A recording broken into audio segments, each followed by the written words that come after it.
The air was too hot for dusk. Capt. Hana Spectre Ishikawa rode the vibrating spine of her A-10 low over the brown teeth of the wadi, canopy glass rattling with every gust. The RWR chirped a thin, needling warning in her headset. She ignored the first one, not the second. Raven Actual, Spectre 1. I'm lit up from the east ridge. Paint looks manual, close. Her voice stayed level, clipped, the way they taught her. The way she perfected because she could never afford a single tremor. Spectre 1, maintain profile. You're the face. Package depends on you. Save fuel. 7.2, steady. A far voice, male, stressed, bled through the net. It's just a decoy. It's the hog. Ignore the hog. Hana's jaw locked. So they'd figured it out. Not fast enough. Ahead, a thin string of headlights on the desert floor stuttered, hesitated, then turned north, exactly where the joint strike was waiting to pounce. Her A-10, lumbering, low, noisy, a symbol of brute force, hadn't fired a single round. And yet the enemy convoy was peeling away from its hardened sight, baring its belly. RO in her kneeboard, decoy only, no ordnance release, maintain visual threat. A second voice, calmer, insurgent accent, shouted over an intercepted channel, piped straight into her cockpit. It's the woman pilot. It's the same decoy. Break off, break off. Heat mirage smeared the ground, made the getaway trucks look like half-formed fish. Hana rolled a fraction, showing her broad gray wing, the shark mouth, the ugly, beloved gun. She wanted to pulse the trigger just once to make a line of sand jump. Spectre, status, the JTAC asked, urgent now. She watched the enemy's perfect plan unspool like old tape. Status, she said. The lie is working. Her left hand, gloved, was perfectly still on the throttle. Her right, on the stick, wasn't. The faintest tremor. Not fear. Cost. In her HUD, the convoy blinked out of the wadi and into the kill box. She breathed once, deep, tasting hot metal and recirculated sweat. Then let's make the lie hurt, she whispered, and even the cockpit seemed to cool to listen. 72 hours earlier, FOB Raven, Northern Desert AO. The briefing tent was hotter than outside, because the air didn't move and the projector wouldn't stop breathing. Captain Hana Spectre Ishikawa sat straight-backed in the second row. Flight suit unzipped to the sternum, sleeves rolled, helmet bag at her boots. Sweat slid down between her shoulder blades, trapped under the survival vest. On the canvas wall behind Mercer, black marker arrows showed enemy movement, like someone had taken a knife to the map. This is the third time we've used the visual hog decoy, Lieutenant Colonel Mercer said, laser pointer dot circling a dry riverbed on the sat image. It worked. They displaced their ADA, they burned fuel, they exposed comms. So we're doing it again. Not you. It. He glanced at her only to check she was tracking. Hana kept her eyes on the imagery. Sandy ridges, hard-sided shelters, the faint square of a camo net. She could smell JP-8 from the flight line, hot metal, sun-baked rubber from the HESCOs. Bass sounds floated in, a forklift beeping, distant whine of a departing jet that actually carried bombs. Spectre 1 will run Profile 3 Bravo, Mercer went on. Low, noon sun, full show of wing stores. You'll make them think you're set up for KS on Objective Viper. Same as before. Same as before. Same as before until it stopped working. She didn't move. Movement signaled disagreement. What was the enemy reaction time last run? She asked, voice level. The intel captain looked up from his laptop. 6 minutes from first visual report to convoy roll. Radio traffic indicated they specifically mentioned A-10 female pilot. A few heads turned to her. Not mockery, curiosity, like she was a feature of the operation, not its driver. Mercer said, "Downside, pattern recognition. Upside, they're afraid of the platform." "They're afraid of what follows the platform," Hannah said. Mercer gave a non-committal, He clicked to the ROE slide. Red text, underlined. No ordnance release. Decoy only. Self-defense authorized. Maintain threat posture. The kind of ROE that said, "We want everything the hog signals, none of what it does." "This is a shaping op," Mercer said. "We make them move tonight so Raven Strike can finish tomorrow. Everybody stays alive if they're already on the road." "Spectre, you good?" Every man in the tent could have said yes, and no one would have doubted them. Hannah said, "Copy, Profile 3 Bravo. I'll make them look." There was the faintest shift around her. Relief. The system would function again. Afterward, outside, the sun punched her in the face. The flight line waved with heat. Her A-10 sat on its spots, squat and ugly and beloved, ladder down. Crew Chief Diaz was already there, wiping his hands on a rag. "Brief you hard?" he asked. "They want the usual," Hannah said, climbing the ladder. "Be scary. Don't shoot." Diaz snorted. "You are scary." She settled on the cockpit edge, ran her fingers over the canopy rail, the place where Spectre was stenciled in small block letters, smaller than she remembered. Maybe the desert had grown. "They're starting to recognize me," she said. "That's good. Means you're in their head. Means I'm predictable." Diaz shrugged. "You fly low enough? Nobody's rational." She looked across the field. 2 strike jets were taxiing, full bellies, bright underwing stores. They would get the kill footage. They would get the words in the AAR. She would get decoy effective. She pulled her checklist. The paper was already crinkled from sweat. She signed the sortie card. Profile 3B, decoy. Once ink was down, she knew. There was no elegant way to undo it. It was flight or no flight, and she would not choose no flight. Quiet fortitude, she reminded herself, wasn't softness. It was steel without applause. She slapped the fuselage twice. "All right, ugly girl," she murmured. "Let's go make them overreact." Diaz had dragged an ancient pedestal fan to the nose of the A-10, and it still didn't move enough air.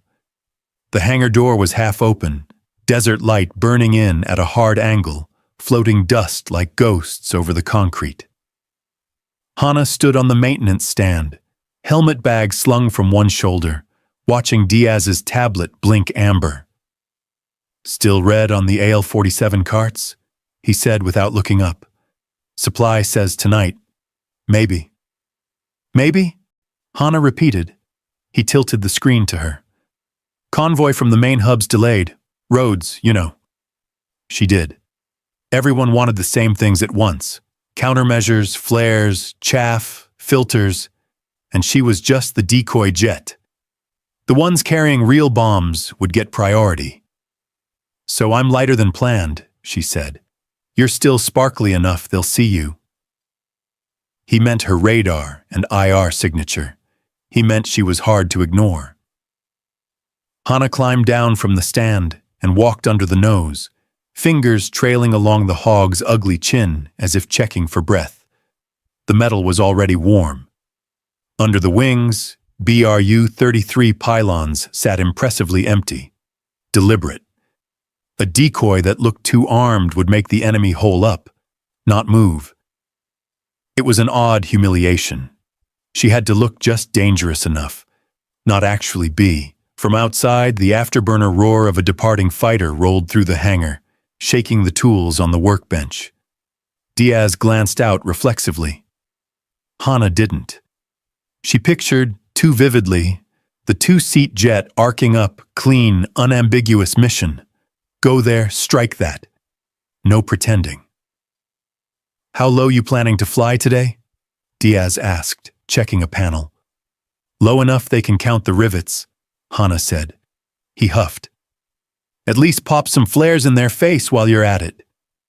ROE says visual threat only. If I start throwing Christmas lights, Mercer will have my wings. Diaz shut the access panel with a clean, solid sound. ROE's written by people who don't get shot at. She didn't answer. Because ROE was also written by people who were trying to save friendlies on the ground and to keep photos of civilian vehicles from hitting the internet tomorrow. She understood. She just wished understanding paid better in pride. She looked past the hangar opening. On the hotline, 2 F-16s sat with their crews, laddermen, ordnance guys walking slow, checking fins and fuses. The smell over there, even from here, was richer, metallic, purposeful. Her section smelled like grease and waiting. Doesn't bother you? Diaz asked, watching. Her watch them. It bothers me that if it doesn't work, the whole JTF pauses, Hana said. I'd rather it failed because I messed up a gun run. You like straight lines, Diaz said. Decoys ain't straight lines. No, they're theater. He grinned. Then act mean. She gave him a look. The enemy's starting to recognize the play. Good, he said, serious now. Means they react faster. Or stop reacting. He wiped his hands again, slower this time. You walking away? She heard it for what it was, permission. If she said, not safe, they could delay, reprofile, bring in another airframe, change altitude, safer for her, worse for the op. She looked up at the big, silent A-10, paint sun-faded, canopy glass scuffed, shark mouth a little chipped. A workhorse, not a showpiece, like her. If I walk away, she said, Mercer won't cancel. He'll throw a guy in. The enemy hears a male voice, maybe they don't budge. Then the whole thing is burned. So? So I'm the one they believe. There it was, said out loud. The thing under the thing. Diaz nodded once as if she'd said, I'll make taut. Then we launch ugly, he said. Fewer toys, same attitude. She climbed the ladder again, settling into the seat to run her own cockpit checks, the switches and dials familiar under her gloves. Even without full countermeasures, strapping in felt right. A life made of repetitions. She imagined the radio crackle from the valley tonight. It's the woman pilot. It's the hog. And the convoy commander cursing and still ordering his people to move.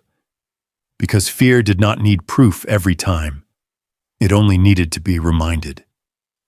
Outside, a klaxon sounded for a taxiing jet. No one sounded anything for her.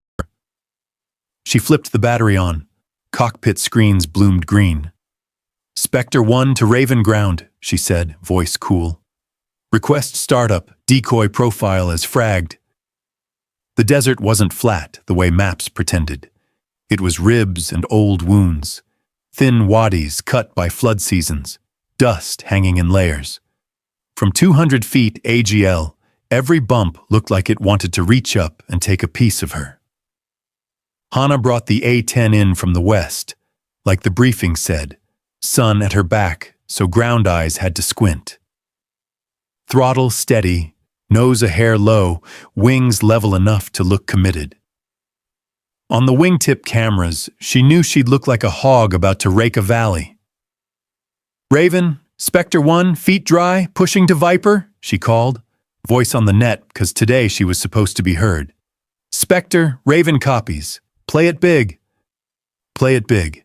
Theatrical. Diaz's word. The RWR gave a first searching beep. Not a hard lock, a curious head tilting, probably their old Soviet set on the ridge. She checked her countermeasure page. Thinner than she liked. She could still spit chaff if it got unfriendly, but not for long. Below, the village that wasn't on any tourist map. Low mud walls, one metal roof shed, a string of parked pickups that could belong to farmers or fighters. ROE, PID, no civilian pattern disturbed. Show threat, Don't create headlines. She rolled a touch, gave them that unmistakable silhouette. Straight wing, fat gun muzzle. At this altitude, they wouldn't even need binoculars. Radio chatter cut in, delayed through the intercept suite. Male voice, anxious, not disciplined. A-10, low, it's her. Her. The word hit harder than the mild turbulence. Another voice. Move, Ada, move now, same tactic. So Mercer had been right. They were learning her, and still moving. A thin line of dust started on the far side of the wadi, right where Intel had said vehicles were concealed. Hana's mouth went dry. This was the moment every strike pilot loved. Target choosing to make itself bigger. She wanted, bone deep, to roll in, pickle, make the line stop. To make today not just setup, but execution. To say in debrief, I ended it. Instead, she dropped 10 more feet. Not in the frag, not in the safe band. Low enough she felt heat bounce off the desert. Low enough kids, if there were any, could see the pilot's helmet. Low enough to be daring in the enemy's story later. RWR squealed sharper. A brief, unfriendly tone. Someone down there put their finger closer to the trigger than usual. Spectre, Raven, you're drifting low, Ops said, calm but edged. Intentional, she said. They're moving assets. Maintain ROE. Affirm, no release. She leveled. Let them stare. Let them report. The woman in the gray hog came again. Let them overreact. Dust tails thickened. 2, 3, then a bigger one. Truck or command vehicle. Exactly the ones Raven Strike wanted exposed on the open road tomorrow. Her decoy flight right now would go on a board. Prove the pattern. Justify fuel. A smaller voice in her head, the one that had seen wreckage of friendlies because the enemy never moved, whispered, "This is how we keep them from killing our people. Not by shooting, by making them stupid." A blip on her HUD flickered. A man-pad signature? Range too fuzzy. She angled slightly, giving them an illusion of attack. See me, not the sky behind me. Watch me, not the drones. Convoy reacting. The JTAC came on, breathy, wind in his mic. Advise ADA also displacing. This is good, Spectre. This is very good. Hana let herself smile. Small, private, gone in a second. Good, but not glorious. She passed over the village, saw chickens explode into motion. A woman in black shielding her face. 2 boys pointing up. Did they see a killer? Or an actress? On climb out, she banked slow, making sure the broad gray belly was visible, as if she were looking for more to punish. Spectre, Raven. Intel confirms. Enemy reacted per last profile. We have solid behavior match. Copy, she said. Decoy effective. The words tasted like cardboard. She pointed the nose back toward the fob, desert bright and endless ahead. Behind her, the enemy blew dust, moved guns, spent fuel, and wrote her into their comms as a threat. Tonight, Command would congratulate the plan. Not her. But the plan needed someone to wear the mask. The plywood walls of the debrief room sweated heat even at night. A single standing AC unit hummed in the corner, losing the fight. On the screen, lines of transcribed enemy radio scrolled in yellow, a language Hana didn't speak, but she recognized herself in it. Mercer tapped the board with a capped marker. This is from 37 minutes after Spectre overflew the wadi, he said. Unit designation unknown. But they say verbatim, it's the same woman in the same plane. It's deception.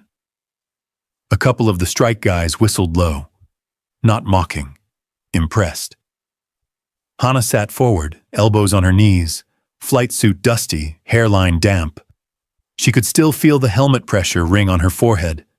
The smell in here was briefer's coffee and dry erase solvent, not jet fuel. It made her more tired. So, the intel captain said, we have to assume pattern compromise. They've seen the A-10 decoy at least twice, probably 3 times. They now recognize the pilot is female. They're talking about shifting to a no-move posture when they detect her. That kills us, one of the strike pilots said. If they don't displace when she shows up, we can't pull them out into the open. Exactly, Mercer said. So we either mask the voice, rotate pilots, or change airframe.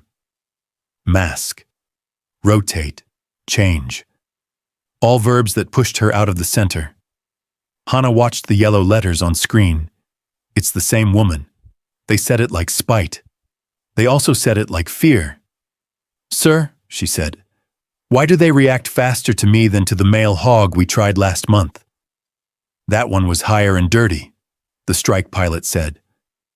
No, Hana said, not looking at him. They didn't believe him. Mercer rested the marker on the board. They didn't believe him because the last 2 times we made them move, it was you. People are pattern machines. So don't break the pattern, Hana said. Mercer narrowed his eyes. We break it before they do. If we break it, we lose the hook. We lose you. It landed between them, not insult, not praise, assessment. Hana let the moment stretch. The room sound shrank. The AC hum, the distant boom of a cargo ramp closing somewhere on the flight line. A pen clicking. She thought of that convoy dust line starting because of her silhouette. Of their frantic voices, it's her. And then action. You didn't kill what still worked. They're not afraid of the A-10, she said quietly. They're afraid of the consequences that followed the last time they saw my A-10. That's associative fear. Mask my voice and you cut the association. Or we keep you, they stop moving, Mercer said. Or we keep me and make them move before they finish saying it's me. He studied her. You're asking to stay on a compromised profile. I'm saying it's not compromised yet. It's just seen. She lifted a shoulder. So let them see it. The intel captain said, we can pitch shift her mic, make her sound. No, Hana said, sharper than she'd intended. Heads turned. She kept going. They heard a woman and they moved. We use that until it's dead. Mercer tapped the marker on the board again, thinking. He was a practical man. He didn't like edge play, but he also liked results. You understand this paints a bigger target on you, he said. I'm flying armor, Hana said, and I'm low by choice. That's not what I meant. She did understand. She'd seen the footage, enemy gunners cheering when they hit a recognizable asset. If they ever brought her down, they'd celebrate the name, the woman hog, the way kids traded stories. She breathed in slow. The room smelled colder now. Sir, they know me, she said. That's leverage. Silence. Then Mercer nodded once. Okay. We keep Spectre on the decoy. No masking. He pointed the marker at her. But you stay disciplined on ROE. No cowboy stuff. She didn't smile. Copy. As the others filed out, a strike pilot muttered, not quite low enough. Guess we're letting her be bait again. Hana didn't bite. Let him think it was passivity. Let the enemy think it was predictability. Let everyone think the same thing, so she could move them all the same way. Outside, night had cooled the tarmac to something bearable. She paused at the door, feeling the desert wind on her face. They might not chase next time, Mercer called from inside. They will, she said without turning. Because they don't want to be wrong about me. The ops tent at O200 smelled like old coffee and stale air conditioning. The buzzing fluorescent light overhead made everyone look more tired than they already were. Hana stepped in still in her flight suit, collar open, hair scraped back. Sand clung to her boots. On the table, a satellite printout, fresh, the kind with the cooling plastic feel.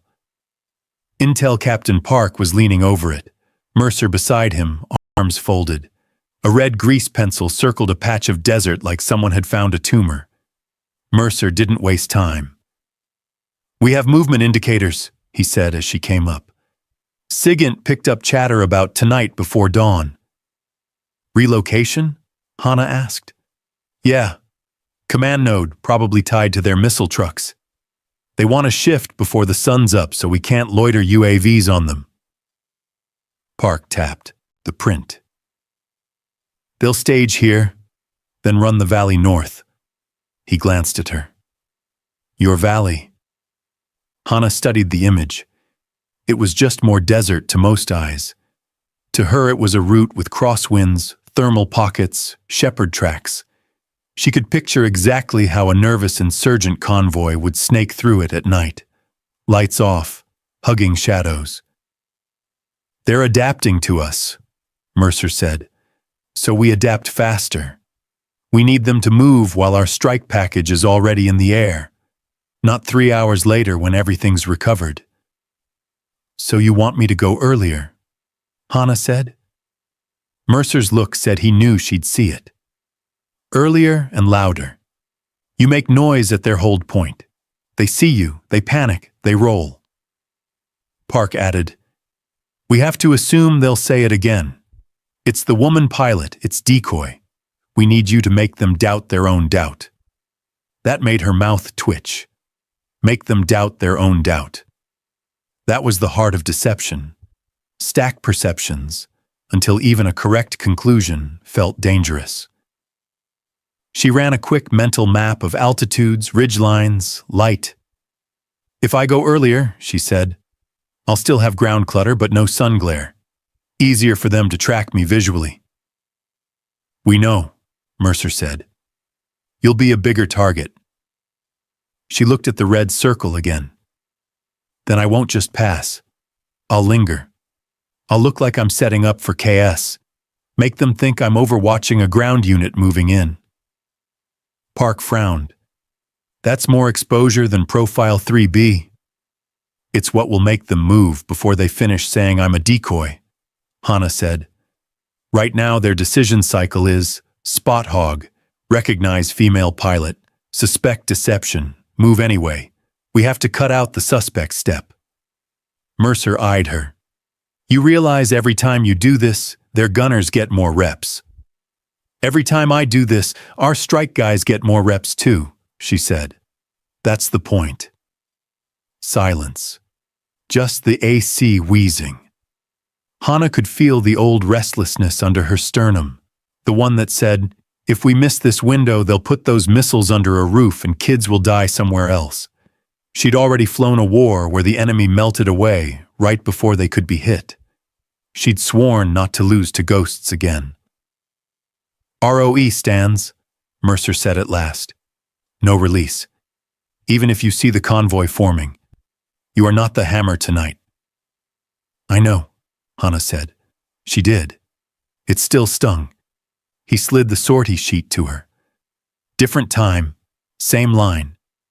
Decoy profile, Spectre, female pilot required." "This is you leaning into being recognized," Mercer said. "We don't have a replacement who makes them flinch this fast." "Then I'll make them flinch faster," Hannah said. That was the turn. Not him ordering, but her proposing. Not obedience. Choice. Once she wrote her name under that plan, there was no graceful walk back. If she got painted and someone finally took the shot, it would be because she'd made herself bigger in their sights. She signed. When she stepped back outside, the night was a deep, dry blue, stars hard and low. On the flight line, other aircraft sat dark, crews snatching sleep. No crowd, no applause. Just her and a jet she would make into a lie again. Quiet fortitude, she thought. Not silence, direction. The sky on the eastern horizon was only a suggestion of gray when she hit the flight line. Lights along the taxiway burned in small sodium pools. Her A-10 sat already powered, Diaz doing last checks in the nose bay. The air was cold enough to see breath, the brief, merciful hour before the desert turned ugly again. Two F-16s were parked nose out a few spots down, canopies up, pilots zipping G-suits. They carried real weight. J-dams, wing tanks, the smooth, serious look of jets that existed to end arguments. Their crew chief waved her over when he saw Hannah. "Spectre," one of the Viper pilots said from the ladder, visor up. "Captain Anders, call sign Mallet. Good at what he did, and he knew it. You going up to make them dance for us again?" "Something like that," Hannah said, stopping at the edge of their light pool. She could feel the A-10's slow, low rumble behind her like a patient animal. Anders grinned at his wingman. "Told you. They're sending the girl hog first so they spook. Then we show up like grown-ups." The wingman chuckled. "Not cruel, just automatic." Hannah kept her face neutral. "They don't spook, you don't get targets," she said. "Sure," Anders said. "But you know you could just, I don't know, shoot them?" "ROE doesn't let me," Hannah said. "You read the frag." "Yeah, but it's a hog." He mimed the Ju-8 with his hands. Childish brrrt. "That thing was built to erase problems, not star in theater." The word again. Theater. "Maybe the problems are bigger than what I can erase in one pass," Hannah said. "Maybe they're behavioral." Anders shrugged like that was academic. "Hey, I'm not complaining. If the bad guys are terrified of your voice, I get to pickle on real targets. Just funny they picked you for it." "Funny?" she said. "Yeah, you know. Because they keep saying the woman pilot. You'd think Intel would switch you out, or at least run a voice filter. Now they know when it's fake." He paused, smirk softening it.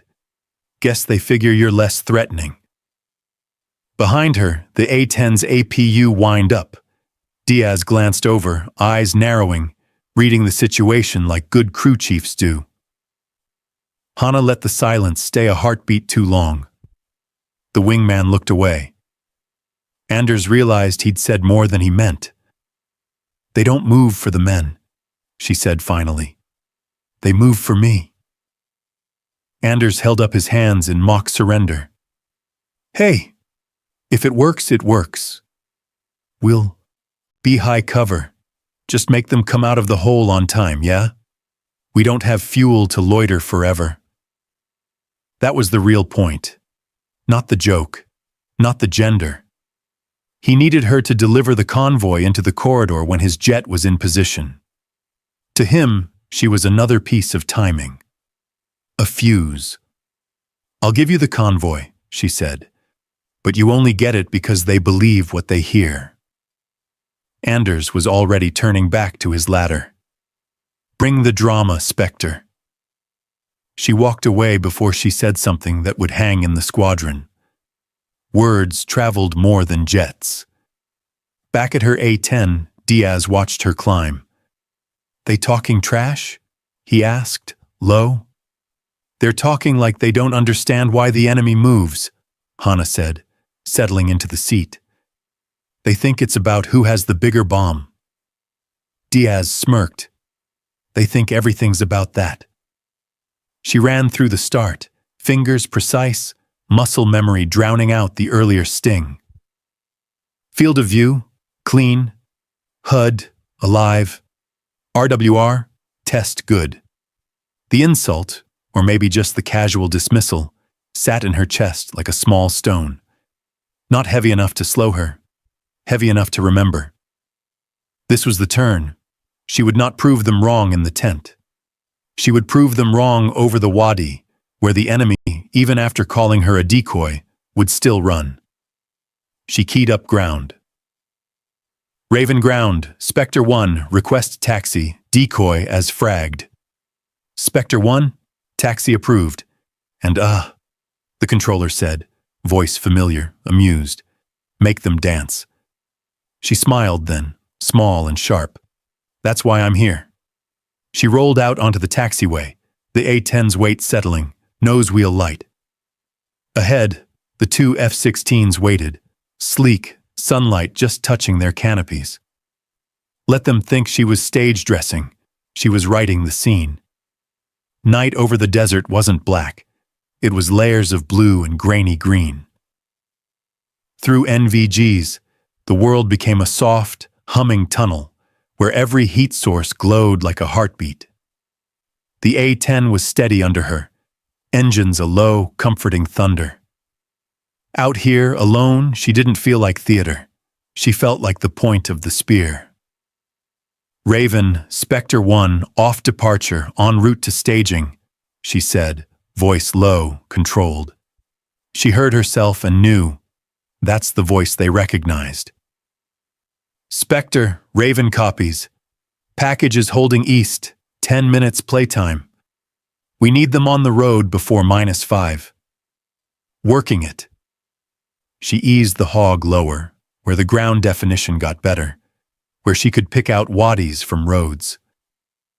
The cool night air through the ECS carried a hint of dust. She could smell rubber, avionics heat, the faint mineral tang of her own sweat. Cockpit lights were dialed down to barely there. HUD symbols floated ghostly. RWR stayed mostly quiet. That was almost worse. The sense that eyes were out there, but disciplined, waiting to see what she would do. On the horizon, the enemy staging area showed as a bruise of heat and faint, forbidden light. Park had been right. Trucks were clustered, not spread, ready to move, not moving. Visual on likely staging, she said. No displacement yet. Copy, Raven said. Reminder, you are decoy only. As if she'd forgotten. She banked right, wide, deliberate, letting the A-10's big shoulders show. A decoy that looked nervous wouldn't work. It had to look bored, dominant, like it could circle all night. She dropped a few more feet.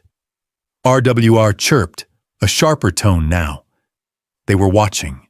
Intercepted comms came up, run through the onboard set. Harsh, compressed voices in a language she didn't speak, but she caught the one word repeated, incredulous. Mara. Woman. Then clearer, translated by the AWACS relay. It's the same pilot. It's deception. There it was. The thing Mercer was afraid of. Raven, Spectre, she said before they could call abort. They've ID'd me, but they're talking. I'll make them move. Spectre, you are not cleared to... She pushed the nose down a hair. Not a dive. Just a predatory lean. The ground came up in NVG green.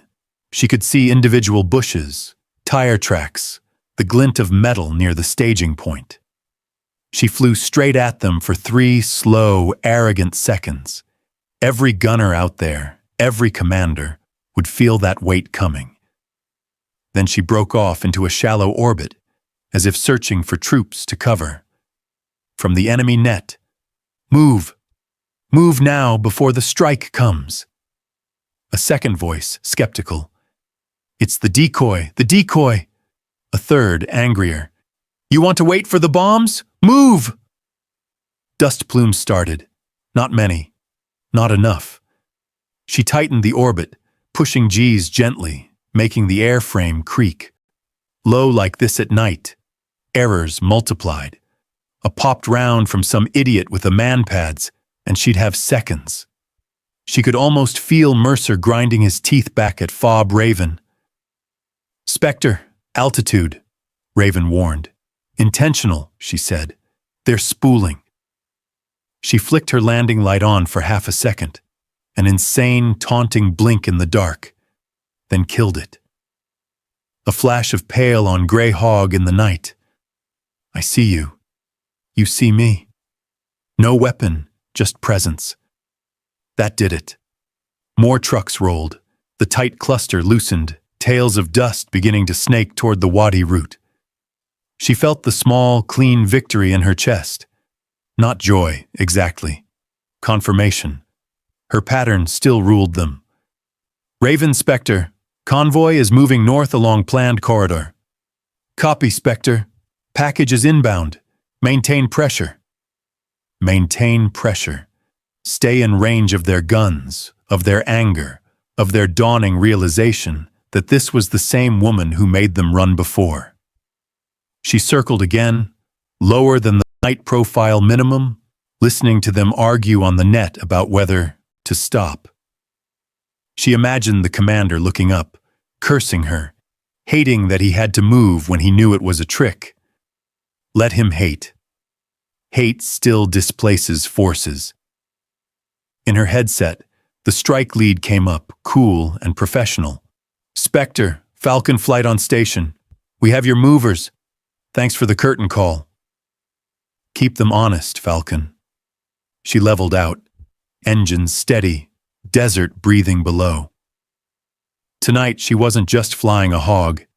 She was the story the enemy told itself, and the story still made them act. The first sign she was losing them wasn't the shouting. It was the hesitation. On NVG, the convoy had been a fluid line of green-gray shapes, a good nervous run through the valley. Now, halfway to the kill box, the lead trucks slowed, dust plumes thinned. The columns started to concertina, the kind of accordion movement that said somebody up front was arguing. Raven, Spectre, Hana said, eyes flicking from HUD to outside scan. Convoy is reducing speed before waypoint 3. Recommend we maintain pressure. Spectre, your egress window is in 90 seconds, Raven said. Background chatter told her they were already orchestrating the strike timings. Do not overstay. They're talking about stopping, Hana said. As if to prove it, the intercept suite spat out agitated enemy comms, run through the rough translation channel. It is the same aircraft, the same female pilot. It is the deception. Another voice, harsher. Stop. Do not expose. Stop now. Hana's stomach tightened. This was the moment they'd all predicted. Recognition turning into non-compliance. Her face, her voice, becoming a safety rail for the enemy. If they stopped now, everything behind her, Anders's Vipers, the bombers holding further out, the ground JTAC with eyes on, would have to wave off or strike suboptimal targets. All because she'd been too successful before. Spectre, abort to south. We'll reassess, Raven said. Abort. She could. She could climb, roll away, pretend the frustration didn't burn. It would be the disciplined choice. It would also hand the enemy back their initiative. She pictured the convoy commander down there, probably standing in the open cab, NVGs tipped up, staring at her wing lights, sneering, it's just her. No. Negative on abort, Hana said, voice flat. I can hold them. Spectre, that's not...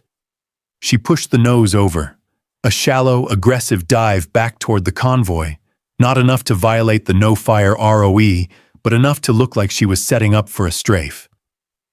The A-10's engines roared louder in her headset as she brought the desert up to meet her. At this altitude, any idiot with an old launcher could take a shot. She was counting on their fear winning over their logic first. Convoy, convoy, this is the hog! She barked over the open channel the intel guys had authorized for PSYOPs. You are exposed. Move and die, or stop and die. She knew most of them wouldn't understand the words. They'd understand the tone, the female voice, the one that had made them run before. Down below, brake lights flickered off. Engines revved. The accordion started stretching again, but not fast enough. Intercepted. It is Decoy. It is the same woman. Why does she return? Another. Because the strike follows. Go. She grinned, quick and savage. Let them argue. Arguing convoys didn't hide. "Spectre, Raven, this is outside of egress," command snapped. "You are in there, WS." "Affirm," Hana said. "They're moving." RWR screamed a harder tone. Not just search now, but actual targeting.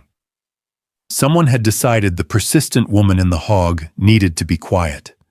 Her thumb hovered over countermeasures. Self-defense only. Self-defense only. She held. If she flared now, she'd telegraph weakness and maybe make them halt again.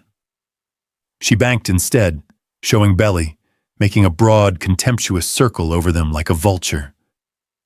"JTAC, confirm convoy still northbound?" she asked. JTAC came back, breathing hard from his perch. "Spectre, they're still rolling. That push kept them honest. 2 main trucks, one likely C2, entering the box. There, paid for." She climbed a sliver, finally spitting a short burst of chaff as the RWR tone held too long. Strips of metal glinted and fell behind her, a brief silver rain in the NVG world.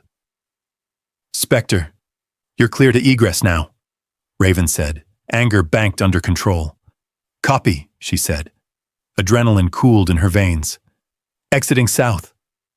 She knew what the debrief would say. Unnecessary exposure, deviation from egress, increased risk. It wouldn't say, without that, convoy would have stopped. Over the net, the enemy shouted one last time, almost offended. "It is the same hog, the same woman." Good, Hana thought, rolling out toward the dark horizon. "Remember me." The JTAC's voice came in ragged, with wind in it, like he was talking from the mouth of a cave. "Spectre, this is Reaper 2-1. Eyes on your convoy. They're still snake-ish, not full speed. I am probably being watched." A pause, a half-laugh that wasn't humor. "I am very shiny up here." Hana pictured him instantly. Some army or SOF guy prone or kneeling on a rocky ridge, laser optic up, radio cord around his shoulder, helmet strapped too tight, dust on his teeth. A human in the open. No titanium tub, no twin engines, no option to just climb. "Reaper 2-1, Spectre," she said, banking to put herself between his grid and the convoy line. "I've got you. I can pull eyes." "Appreciate it," he said. His breathing steadied. "Good operator." "Your girl act is working, by the way. They're arguing on the road." "Then let's keep the show going." Below, the desert rose into a set of low, broken hills. In NVG green, the ridge where he had to be was just a darker smear, but it was high, and high meant visible. Enemy fighters with binos would be glassing anything high right now, trying to see who was calling the air. She dropped again. "Spectre, Raven, you're already below." "Raven, I have vulnerable friendly on high ground. I'm drawing eyes." Her tone didn't rise, stated, decided. She brought the A-10 across the valley in a shallow, showy pass, wing lights winking, nose pointed just off the convoy. Close enough they'd think she tracked them, far enough not to look like an imminent gun run. Engine noise rolled over the hills, a low insult. Intercepted enemy. "Hog is back. Watch the sky." Good. Watch the sky. "Spectre, I see you," Reaper said, wind louder now. "They just swung optics up to you. That's better." "Stay small," she said. "Hard to stay small when I'm the only guy on a rock." She smiled despite herself. "Copy your suffering." A stutter of light below, a possible muzzle flash, or just a reflection. Her RWR gave a short, irritated tick. Nothing committed, just someone trying to get a look. She rolled, showing them that big gray belly again. Every line of the hog saying I can kill you even if I'm not doing it right now. "Convoy status?" she asked. "Still northing," Reaper said. "Lead vehicle trying to check back, but main truck is pushing. Your taunt worked." I have positive ID on the probable C2. That's the one Falcon wants, Hana said. Yeah, if they lose that, their whole move was a waste. There was the truth of it. All this risk, hers, his, the fuel, the stacked aircraft, was to make an enemy boss look stupid in front of his own people. War was petty that way. Reaper, be advised. Enemy knows it's me, she said. They've called out female pilot twice. Oh, good, he said dryly. Celebrity status. Means they'll keep looking up. Then keep being famous, Spectre.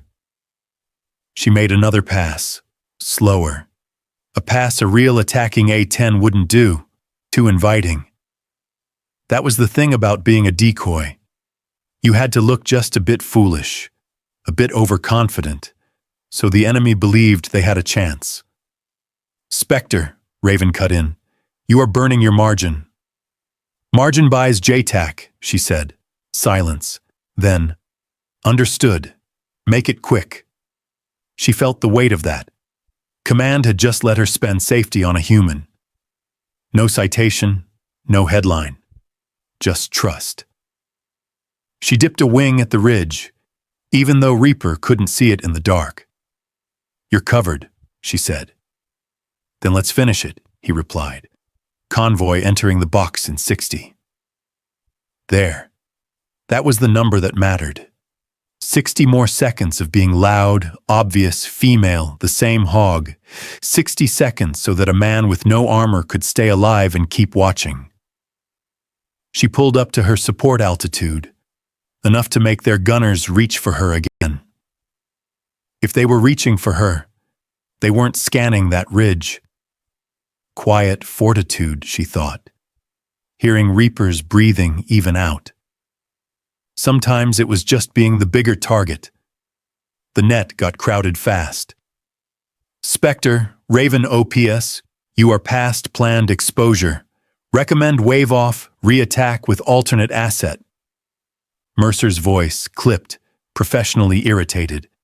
He was looking at fuel charts and threat rings, not at dust lines on NVG.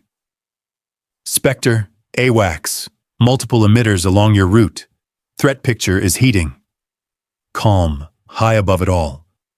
Spectre, Falcon flight. We can hold one more pass, but not much longer. We need them fully committed. Anders, suddenly very invested in the girl hog. Hana felt the A-10 thrum under her palms. She was at that point in flight where body and airframe blended, the seat vibration becoming pulse. Below, the convoy was still in motion, but slow, like it was dragging its feet. The JTAC's 60 seconds would be gone soon. If she left now, they'd say in debrief, pattern recognized, decoy compromised, abort was correct. It would be neat, clean, and the enemy would reach the shelter and do this again tomorrow. She respected Mercer. She also knew he wasn't in her cockpit. Raven, Spectre, she said, keeping her tone even. I can still push them. Let me finish the deception. Spectre, negative. You have exceeded. Sir, she cut in, not loud, just certain. They still believe me enough to argue about me. That's the window. If we wait, they will only believe themselves. Silence. She could imagine Mercer in the ops tent, jaw flexing, looking at Park, at the big screen, at the blinking icon that was her. A pilot asking to stay in a compromised role was not common. A pilot in a role built on being recognized asking to lean in harder was worse. AWACS filled the gap. Spectre. Threat. AAA may be warming. Copy, Hana said. Her thumb hovered near countermeasures. I will stay fast. Mercer came back, tone cooled. Spectre, confirm you understand. You are not to release ordnance. You are to maintain visual threat only. Affirm, she said. No release. He exhaled into the mic. Then make it worth it. There. Authorization, grudging but real. She'd pushed and gotten it. Irreversible now. If something killed her in the next 2 minutes, it would be under her insistence. That knowledge didn't spook her. It clarified. She dipped the nose again, not as low as before, but close enough to make engines roar over the valley. The convoy reacted like a herd, acceleration in waves. One truck tried to peel off toward a sidetrack, then thought better and fell back into line. Fear of her and fear of their own commander braided together. Raven, Spectre, convoy is recommitting to the main route. Copy, Mercer said. Falcon, you will have your rabbits. Falcon copies, Anders said, a smile in his voice now. Nice work, Spectre. She didn't answer him. This wasn't for him. RWR pinged with a longer, angry tone. Okay, they were done being toyed with. She climbed a hair, just enough to angle away, then slid laterally to an offset that would still keep her visible. Heat rolled up through the canopy.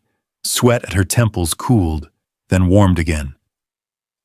Spectre, you are cleared to egress south any time, Raven said, almost inviting her to choose the safe door. Stand by, she said. I want them to watch me leave. She turned the hog in a broad, unhurried arc past the convoy, presenting herself one more time. Yes, it was me. Yes, you chased me again. Yes, you're in the open now. She let that image burn into them, only then. Raven, Spectre, RTB. RTB approved, Mercer said, a beat. And Spectre, good call. Not public, not in the AAR, just in her ear, in the middle of the night. She let the compliment sit where the insult from the Viper pilot had sat earlier, but this one cooled the sting. Quiet fortitude, she thought as she pointed toward the fob's faint lights. Sometimes it was saying, calmly, you're wrong. Let me be right for you. The desert below her finally opened into the box. On NVG, it was just another rectangle of nothing, flat floor, broken edges. But to everyone on the net, it was the place where targets became legal, where ROE loosened, where all the planning poured. If she could get the convoy fully inside, the strike lead could stop being patient. Raven, Spectre, she said, voice steady. Convoy approaching engagement area. Still moving, but slow. Repeat slow. Spectre, we need them all the way in, Mercer said. His tone was different now. Tighter, like he knew what this would cost. They're hugging the edge. Of course they were. Even cautious commanders learned. If they stayed half in, half out, they could claim confusion later, scuttle back into cover. Her earlier success was now her enemy. They believed in her decoy so much they were second-guessing it. Copy, Hannah said. I'll motivate. She looked at her altitude tape, looked at the safe number, then passed it. Spectre, AWACS, threat AAA, now hot, north-northwest of box. Seen, she said. She eased the nose down. The hog responded with that slow, loyal obedience. Airspeed crept up. Ground detail leapt toward her. Somewhere in the back of her mind, the checklist voice said, too low, too long, stupid. The mission voice said, do it anyway. Wind buffeted her harder now, coming up off the desert in ragged fists. She rode it, small inputs on the stick, jaw relaxed. Below, trucks were now very much trucks. Boxy, dust belching, lights slitted. Men in them, cursing her name. Men who would, if she gave them space, brag tomorrow. We didn't run from the woman hog. Not today. She swung out wide, then rolled in straight at them. A real attack run. Nose pointed, steady, the way she'd done 100 times in training with actual weapons. GAU-8 symbology obediently appeared on the HUD. Cross where she could end lives.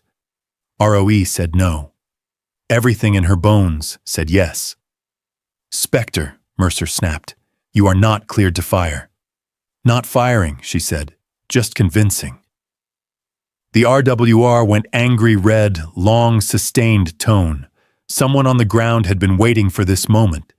The too low, too brave pass. Maybe they'd been told, when she finally commits, punish her.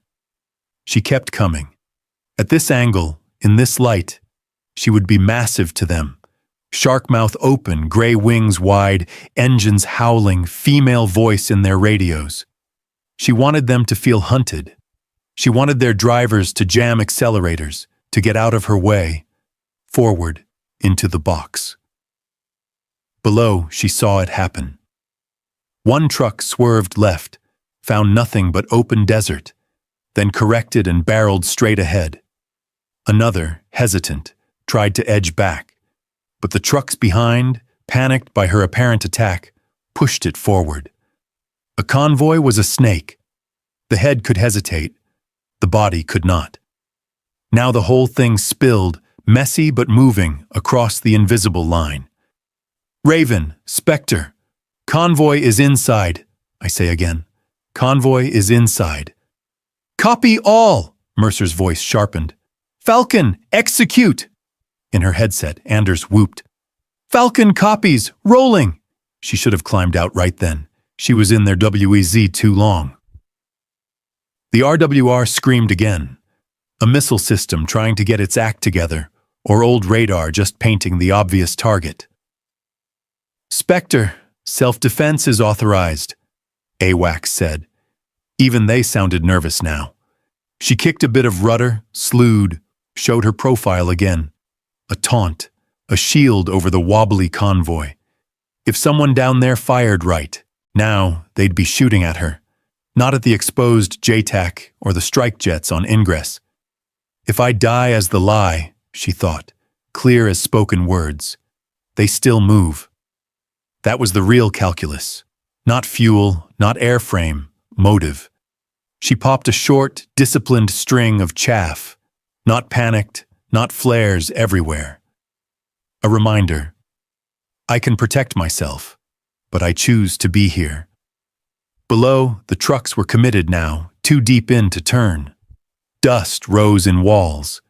Somewhere beyond sight, Falcon Flight was bearing down with real ordnance, the kind of hits that made ops debriefs satisfying. Spectre, you are cleared to egress, Mercer said, forceful. You did it. Get out. Hannah pulled, feeling the A-10's weight as she climbed back toward something like safety. Her shoulders loosened a millimeter. She'd bought them their picture. Behind her, the enemy would be shouting at one another, furious they'd chased the same woman hog again, angrier still that they'd done it right into a trap. Quiet fortitude, she thought, listening to the strike-led call in, being willing to be the obvious target. The air was too hot for dusk. Hannah felt it again, the same baked turbulence she'd ridden in the earlier pass, as she brought the A-10 around over the wadi. Below, the convoy was right where she'd driven it, long, imperfect, dust rolling, right in the open. Strike lead was moments out. That was when the intercepted channel blew up. It's just a decoy. It's the hog. The woman. It's deception. One voice yelled, furious, like he'd finally solved the puzzle. A second voice, tighter, older. Stop! Stop! Do not present target! And she saw it. Two trucks in the middle of the line starting to slow, nose down in the sand. Drivers half-turned, indecision rippling backward through the column. If that indecision turned into a full halt, the whole board would shift. Some would spray and pray. Some would pull off the road, wedge into wadis, make the strike burn time hunting. Raven, Spectre, they're trying to freeze, she snapped. Spectre, strike is 20 seconds, Mercer said, riding the edge. Hold them. She didn't say copy. She just did it. She rolled the hog hard left, nose dipping, straight into the kind of profile everyone on the ground would recognize from Nightmare. A-10 coming down the pipe. The GAU-8 Pipper slid across the HUD, big and hungry. Her thumb itched on the trigger. The gun was there, real, a promise of brutality. ROE said no. Her bones said yes. She split the difference. She performed yes. She came in loud, throttles up so the engines howled, descent just steep enough to feel like attack, wings leveled at the last second.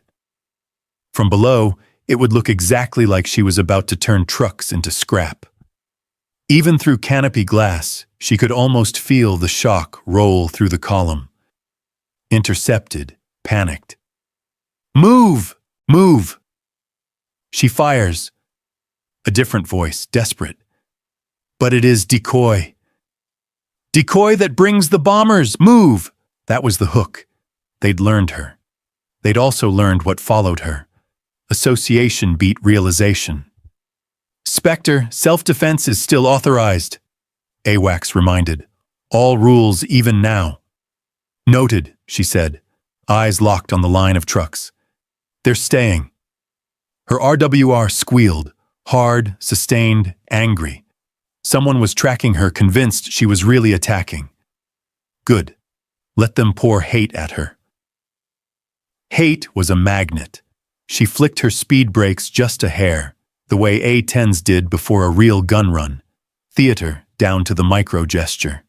If any gunner was watching for authenticity, she gave it to him. The convoy surged forward again. A messy, panicked push. The ones who had tried to stop now floored it rather than be the stationary target under the hog's nose. Movement resumed.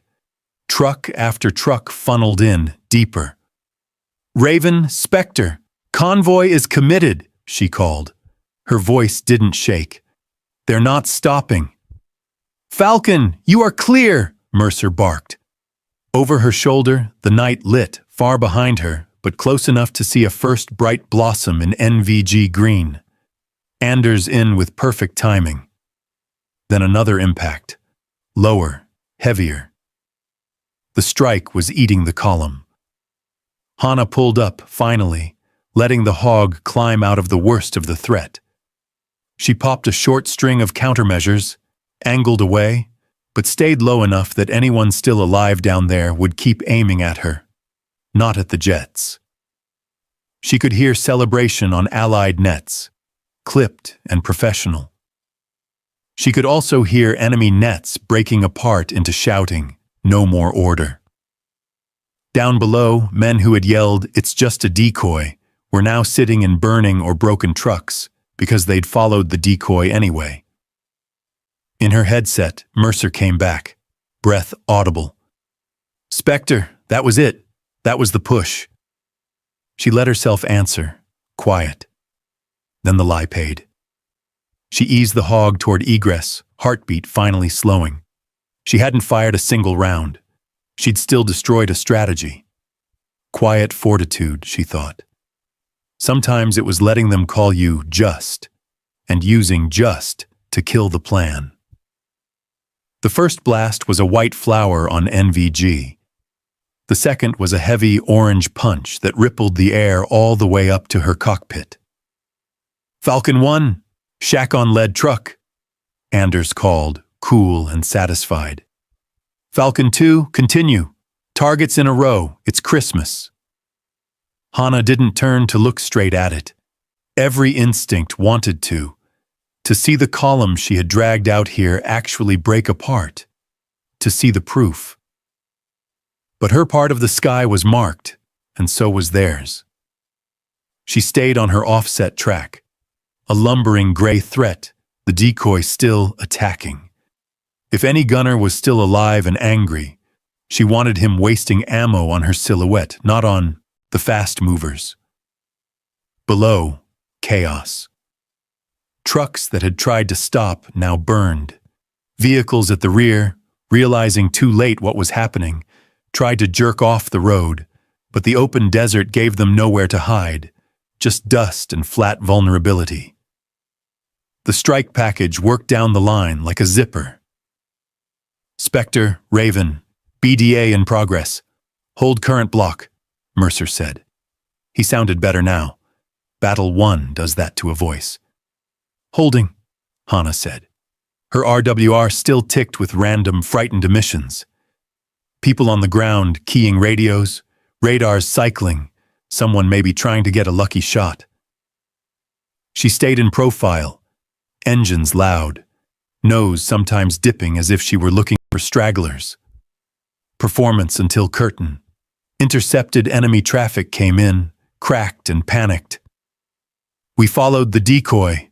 Why did we follow? Commander is hit. Vehicles burning. There it was. The strategic unraveling they'd promised in the briefing. Not because the GAU-8 thundered, but because a woman in an A-10 had made them believe long enough for the real killing to arrive. Falcon 2, splash on C2, another pilot reported. That's your brain pan, Raven. Copy, Falcon, Mercer said. Objective node neutralized. Hana let herself exhale, slow. That had been the entire point. That single truck, the one Reaper 2-1 spotted, the one she'd bullied down the road, represented days, maybe weeks, of the enemy's ability to coordinate missile moves. Gone. And she hadn't fired once. She banked just a little to keep them in sight on the edge of her canopy. Flames licked into the night. Dirt geysered, secondary pops stuttered. From this angle, it could have been anyone's setup. There would be camera footage from Falcon's pods, perfect, cinematic, strike pilot gold. Her tape would show a lot of flying in circles being menacing. Spectre, you are cleared to climb to recovery altitude, AWACS said. Threats diminishing. Climbing, she said, easing the nose up. The hog groaned faintly, happy to be pulled out of the lowest, ugliest air. Stars widened above her. The desert dropped away. Nice herding, Spectre. Anders came on, unguarded now that bombs were gone. Didn't think they'd chase you again. Good timing on your part, Hana said, polite. She wasn't going to hand him the argument. They were already moving. Yeah, he said, laughing. But you made them move scared. That's the sweet spot. She smiled despite the sweat drying on her temples. At least the people in the sky had seen. Raven, Spectre, she said. Recommend note in AAR. Enemy recognized decoy, still committed. Already writing it, Mercer said. Paper rustled in the background. Your profile stays validated. Not you, your profile. It stung faintly, then faded. She'd chosen this. Below, fires burned in tidy lines, like someone had drawn a red pen across the valley. Men who had shouted, "It's just a decoy," were now running from wrecked vehicles, leaderless, broadcasting confusion. That was the real kill. Not the medal, the disorientation. Quiet fortitude, she thought. Leveling at recovery altitude. You build the stage. Someone else delivers the line. The audience still gasps. They just don't know who set the lights. Spectre, RTB, Mercer said. We're done here. Spectre, RTB. She pointed the hog toward the fob, leaving the burning proof behind her, alone in the dark sky, carrying nothing except the knowledge that the lie had worked. The debrief room was cold this time. Someone had finally gotten the AC to win. A big laminated battle damage assessment sheet lay on the table, glossy photos clipped to it. Burned trucks, torn canvas, black scars on pale dirt. Evidence of impact, evidence of a plan fulfilled. Mercer stood at the front, sleeves rolled, pointer in hand. Park sat beside him, laptop open, clicking through slides. A few strike pilots, including Anders, leaned back in their chairs with the relaxed posture of people whose bombs had gone where they were supposed to. Hana sat off to the side, helmet bag at her feet, flight suit still dusty from the ladder. Overall assessment, Mercer said, tapping the first photo. Enemy relocation attempt was successfully disrupted. Primary C2 vehicle destroyed. 2 missile transport trucks destroyed. 3 support vehicles damaged. Enemy comms indicate confusion regarding timing and deception. He clicked. On the next slide, text. Decoy concept, effective. Under it, recommend further use of female-flown A-10 visual profile, profile 3B. They'd written the idea, not the pilot. Park said, notable. Enemy identified Decoy verbally, but still moved. That's gold.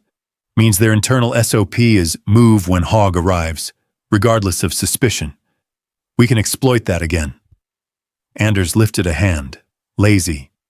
Yeah, and if Spectre keeps making them panic like that, we can cut our ingress time by a third. Mercer nodded, pleased. Exactly. The deception is doing the heavy lifting. Strike elements just harvest. Deception. Harvest. Clean words. None of them mentioned a voice in the dark saying negative on abort. He flipped to the lessons learned slide. Item 1. Pattern recognition risk is real. Item 2. Risk was acceptable for this engagement. Item 3. Recommend pilot rotation to avoid the enemy building too much of a profile. Hana's head came up at that. Sir, she said, keeping her tone neutral. Rotation may reduce effect. They reacted faster to my voice than to male voices. Park looked at her, thoughtful. Mercer, too. For a moment, she thought they might write it as Spectre effect. But Mercer said, we can simulate female voice if needed. Simulation isn't association, Hana said. They're reacting to memory. That memory puts a target on you, Mercer said, not unkindly. I'm not asking you to be brave for their benefit every night. I already was, she said, just as evenly. Silence pressed around that. A couple of pilots shifted. Mercer exhaled through his nose, then set the pointer down. Point taken, he said. We'll annotate, current pilot's voice profile strongly correlated with enemy displacement. He typed it on the laptop. Clinical, bloodless, not Hana, not Spectre, just current pilot. He moved on. Item 4. Decoy altitude deviations. Spectre, you went below fragged altitude twice. Correct, Hana said. First to hold convoy that was slowing, second to pull eyes off friendly JTAC. Both effective? Park said quickly. JTAC reported reduced observation on his position during your low pass. Mercer still had to do his job. Still, note that prolonged exposure at that altitude in a known A-to-A environment was a calculated spend, Hana said. I spent it. He looked at her, assessing. Then he nodded. Fine. We'll log it as command-authorized exposure. Which was true, if you blurred the part where she'd pushed him on net to authorize it. Debrief wrapped with the usual admin, fuel numbers, minor comms overlaps, requests for more countermeasures. No one asked who had thought to fake the gun run that finally kept the enemy from freezing. No one said, that was the moment. As the others filed out, laughing, flicking through the BDA photos, Diaz slipped in through the door, Cap pushed back. He wasn't supposed to be in debrief, but crew chiefs always found ways. He handed her a manila folder, printed stills, higher res than what Mercer had put on the screen. Figured you'd want to see what you made them do, he said, low. Hana flipped the folder open. There it was, the convoy in the open, trucks nose to tail in the box. First impacts, just starting. Her A-10 wasn't in frame, of course not. Decoys rarely are. Thanks, she said. Diaz nodded toward the board where decoy concept effective still glowed. They gonna write your name under that? No, Hana said, closing the folder. They're gonna fly it again. He studied her face. That enough? She sat with the question. The sting was still there. The part that wanted someone to say, you, Hana, you did that. But over it was a calmer thing. The knowledge that the tactic was alive now. That it would keep saving people who didn't know her name. "It has to be," she said. Mercer passed on his way out. "Good work, Spectre," he said in that offhand officer way, like he was talking about a clean spreadsheet. "Copy," she said. No smile. Quiet fortitude, she reminded herself. Win quietly, so the next win is possible. The desert had gone soft. It was that hour, between shifts when the sun was low enough to turn everything gold. The blast walls, the HESCOs, the dull skin of the aircraft. The flight line wasn't loud now. Just a few tugs moving slow. A forklift whining somewhere far off. Heat lifted off the concrete in gentle waves. Hannah walked with her helmet bag in one hand, debrief folder in the other. The manila edges were already curling. In it was proof. In it was nothing with her name. Diaz was waiting by the A-10, arms folded, cap backward. The jet sat like it always did. Squat, ugly, ready. Someone had wiped the canopy. Her small Spectre stencil was crisp again. "Thought you might come back," Diaz said. "Why?" she asked. He nodded toward the ops shack, where a runner had just come out, waving. "Because they're gonna ask you to do it again." The runner jogged over, out of breath, hair plastered to his forehead. "Ma'am, Captain, Ops wants this flown tomorrow. Same corridor, adjusted time." He handed her the sheet. She didn't need to read it to know. Still, she looked. A-10C, Spectre, Profile 3B, female pilot required. Row unchanged. Deception emphasized. Enemy likely to recognize. They'd even added a line. Note: enemy tendency to displace even after recognition observed. Maintain current pilot for continuity. Current pilot.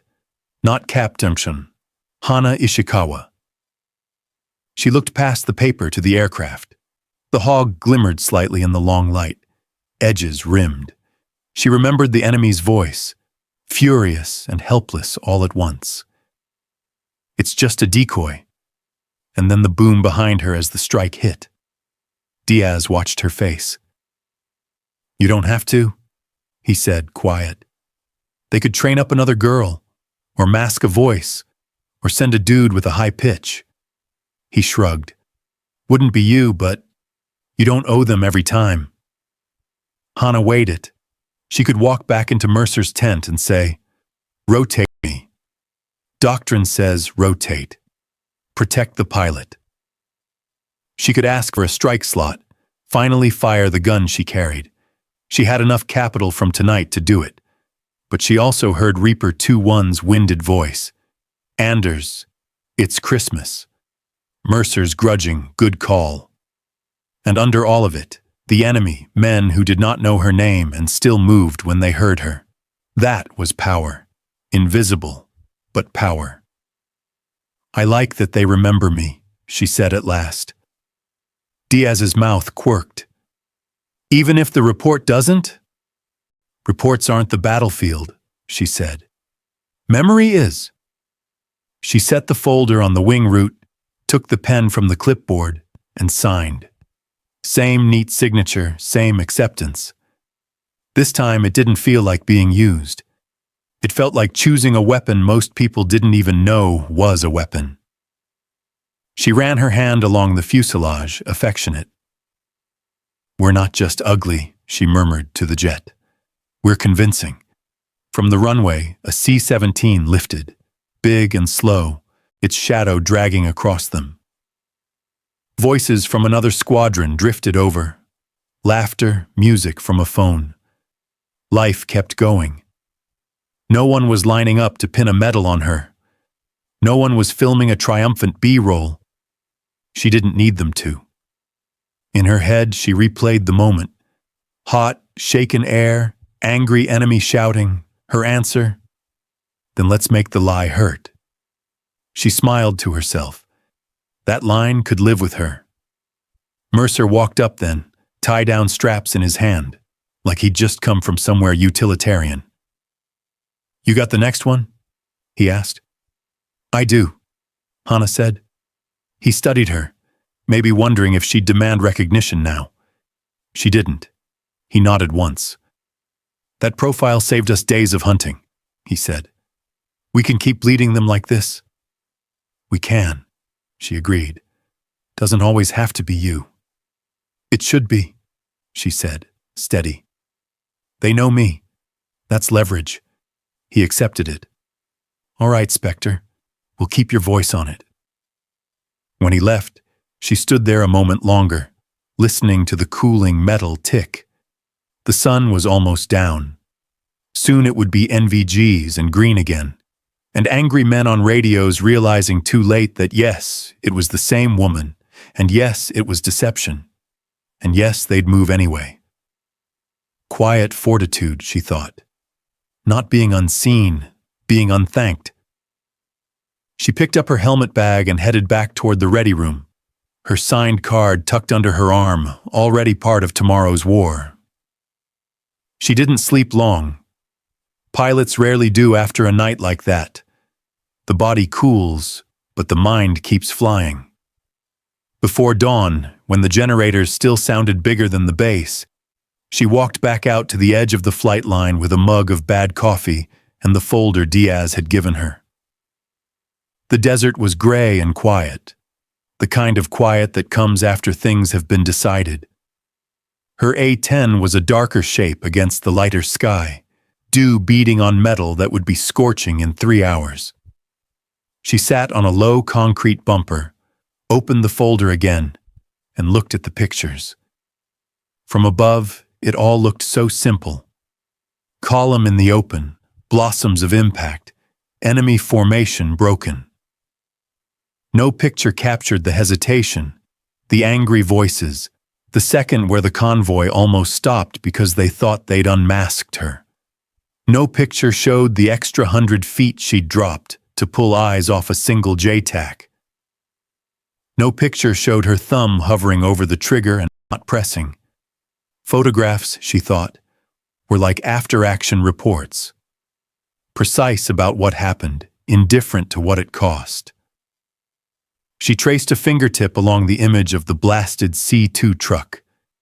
That single truck would have coordinated missile movements, resupplied cells, made the next week harder for everyone in her uniform. It would have hurt people with no armor, no titanium tub, no option to climb. Stopping it mattered, and it had happened because one aircraft had been willing to be obvious and unglamorous at the right time. That, she realized, was the whole thing they never say out loud. Not every victory has room for a hero. Some victories only have room for function. Somebody has to do the plain, repeatable, unfamous part. The part that makes other people's heroics possible. That's what quiet fortitude is. Not stoicism for its own sake, not swallowing pain because you like the taste, but accepting without applause that your role is to hold the door open while someone else charges through. You may be more skilled than the ones who get the credit. You may take more risk than the ones who get the headline. You do it anyway, because the job is worth more than the story about the job. She sipped the coffee, bitter, lukewarm, and let that settle.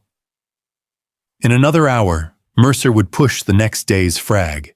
In another week, some staff officer far away might brief female-voiced A-10 Decoy continues to produce reliable enemy displacement, without once saying Hannah's name. In another month, some enemy commander might shout, "It's her again," and still move, still die. That was the reach of it. A woman they refused to credit was the woman they couldn't ignore. If she'd demanded to be seen, if, in that debrief, she had slammed the table and said, "Write my name there," maybe she would have gotten an extra line. Maybe someone would have nodded. But command would have hesitated the next time she asked to push lower. They would have remembered the ego, not the effect. Her silence wasn't weakness. It was tactical. By staying small in the room, she got to stay large in the enemy's mind. She looked over at the A-10 again. Ugly, patient, honest. That was the other piece of the message. Power does not have to be beautiful, loud, or celebrated to be decisive. It only has to be believable. She had become believable. The enemy moved because they believed her. Her own side slept easier because they believed she would show up and do it again. That was her currency. Not ribbons, not press. Believability. So if someone, years from now, read only the line "Decoy effective" in some archived report, they would miss the heartbeat of it. The truth was smaller and harder. A woman chose, again and again, to wear a role that didn't flatter her, so an operation bigger than her could live. She carried the weight of being recognized by people trying to kill her. She absorbed the condescension of people fighting beside her. She flew lower than the paper said was wise. She did not fire when it would have felt good. She did all of that without demanding the scene be rewritten to make her prettier. That is courage, too. Not the cinematic kind. The durable kind. She closed the folder, stood up, and started back toward the ready room. Behind her, the sky was turning the color of sanded brass, and the jet was waiting, unchanged, uncomplaining, ready to lie for her so she could lie for everyone else.